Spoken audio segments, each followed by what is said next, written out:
So the ministry of Jesus. Of course, most of the Gospels deal with the ministry of Jesus. Mark begins with the ministry of Jesus, begins with Jesus' baptism. Matthew and Luke, most of them about the ministry. The Gospel of John, most of them about the ministry.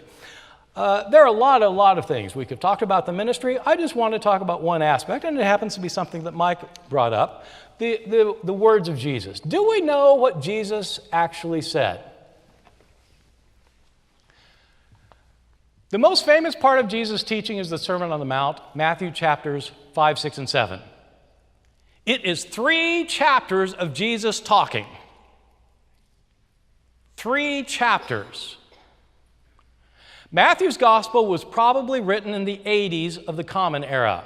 That is, it sounds like that's the dating that Mike is going with when he said the Gospels were written between 40 and 65 years later. So probably 50, 55 years later is when Matthew's written.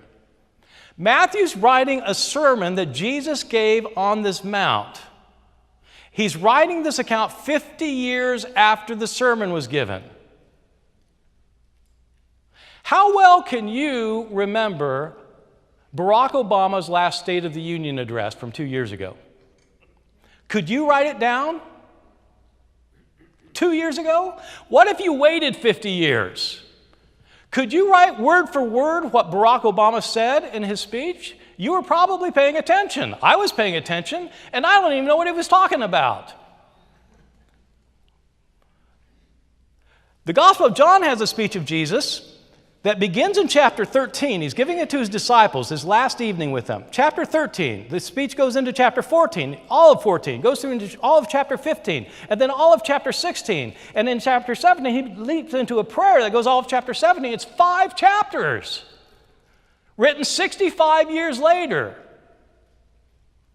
What is the likelihood that we know what Jesus said on this occasion? Now, Mike has just told us that the way the gospel writers knew what was said is because Jesus said these things over and over and over and over. I'm not going to say how many overs that is because I don't have enough time, but that over and over again. You will notice that he never pointed out whether that is ever said in the New Testament. Where in the New Testament does it ever say that Jesus gave the same sermon over and over and over and over and over and over again? It doesn't say anywhere. Where does he give the same speech over and over again in the New Testament? He never gives the same speech more than once in the New Testament. So why does Mike think that he did? Because Mike thinks he did. That's just like, well, that makes sense. So that must have been how it happened. But what's the evidence? Historians prefer evidence, and I don't know of any. There's certainly no evidence that he gave the Sermon on the Mount over and over and over and over again. It's given as a one-time speech. And he certainly didn't give his farewell discourse to his disciples over and over again. It was the last thing he said to them the night he was arrested and then sent to jail.